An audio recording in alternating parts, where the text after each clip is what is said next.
Halo teman-teman, jumpa lagi di channel saya.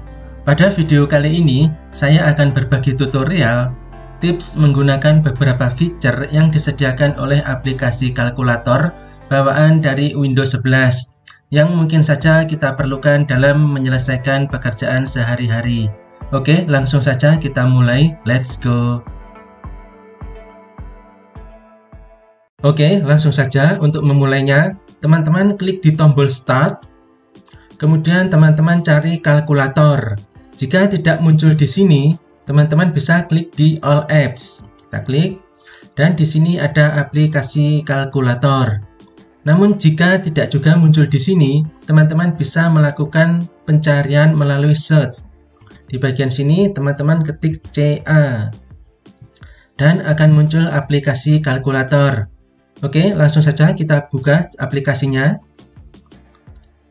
Dan ini adalah aplikasi kalkulator secara standar.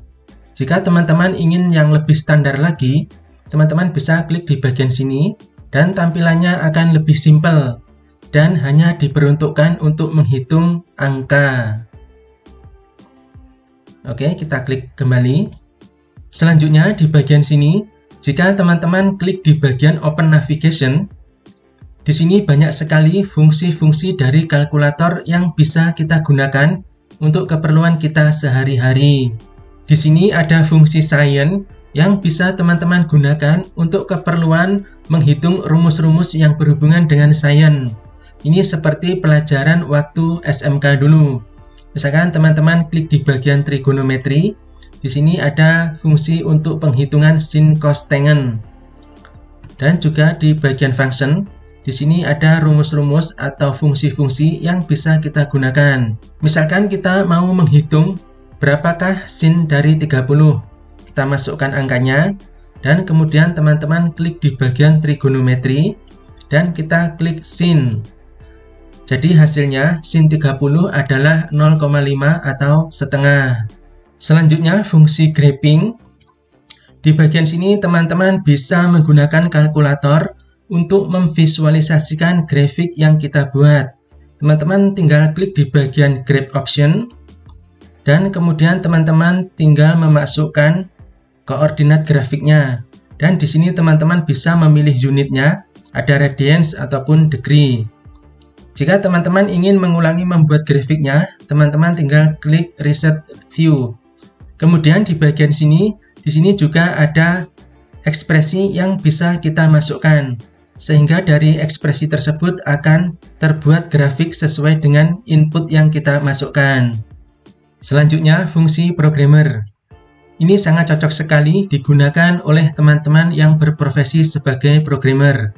Dengan fungsi ini, kita bisa mentranslate angka-angka binary ke dalam desimal ataupun heksimal. Contohnya kita memasukkan angka binary 1, 0, dan 1 lagi. Jadi angka desimalnya adalah 5 dan penulisannya di binary adalah 0101. Selain itu di sini banyak sekali fungsi-fungsi programming yang bisa kita gunakan. Bisa kita klik di sini. Di sini ada beberapa ekspresi and, or, not, dan di bagian bawah sini yang bisa kita gunakan untuk perhitungan kalkulasi di program yang kita buat. Selanjutnya fungsi date calculation. Di bagian sini, kita bisa menggunakan kalkulator untuk mengkalkulasi hari dan tanggal. Misalkan hari ini, tanggal 28 Mei, dan sampai dengan 28 Mei, di sini disebutkan hari yang sama. Kemudian, misalkan kita klik di sini, dan kita klik tanggal 11 Juni. Jadi, dari tanggal 28 ke tanggal 11 Juni, masih 2 minggu lagi atau 14 hari lagi. Selain itu, teman-teman bisa klik di bagian sini untuk melihat hari atau tahun yang akan datang ataupun sebelumnya. Misalkan di bagian sini kita pilih yang add. Jadi ini 1 tahun ke depan dari sekarang adalah 28 Mei. Misalkan 1 tahun 3 bulan. Jadi 1 tahun 3 bulan yang akan datang adalah tanggal 28 Agustus 2023. Jika kita klik di bagian subtract atau sebelumnya, Maka di sini disebutkan 1 tahun 3 bulan yang lalu adalah tanggal 28 Februari 2021. Jadi dengan fungsi ini kita bisa menghitung kalkulasi yang biasanya berhubungan dengan kontrak, baik itu kontrak kerja ataupun kontrak yang lainnya. Misalkan teman-teman mau menandatangani sebuah kontrak 2 tahun dari sekarang, teman-teman tinggal klik di sini, kita ganti 0. Jadi 2 tahun dari sekarang adalah 28 Mei 2024. Selanjutnya, fungsi currency. Di bagian sini, teman-teman bisa mengkonvert kurs nilai mata uang asing ke rupiah atau misalkan ke mata uang yang lainnya. Jika teman-teman lihat di sini, update terakhir adalah pada jam 9.30 tadi. Jadi agar mendapatkan rate yang up to date, teman-teman lakukan update sesuai dengan tanggal dan jam saat ini. Kita klik di bagian sini dan akan melakukan update. Dan sekarang sudah terupdate per jam hari ini. Jadi kita bisa mengecek berapa rate kurs dolar terhadap rupiah per jam ini. Contohnya kita klik 1 dolar. Jadi per jam ini 1 dolarnya adalah 14.575 rupiah. Misalkan teman-teman ingin mengkonvert mata uang yang lainnya, teman-teman tinggal pilih mata uang yang ingin dikonvert. Misalkan kita mau mengkonvert ringgit, jadi 1 ringgit Malaysia ke rupiah adalah 3.329. Setelah tadi kita menggunakan beberapa fungsi dari kalkulator bawaan Windows, di sini masih banyak sekali fungsi-fungsi yang bisa kita gunakan.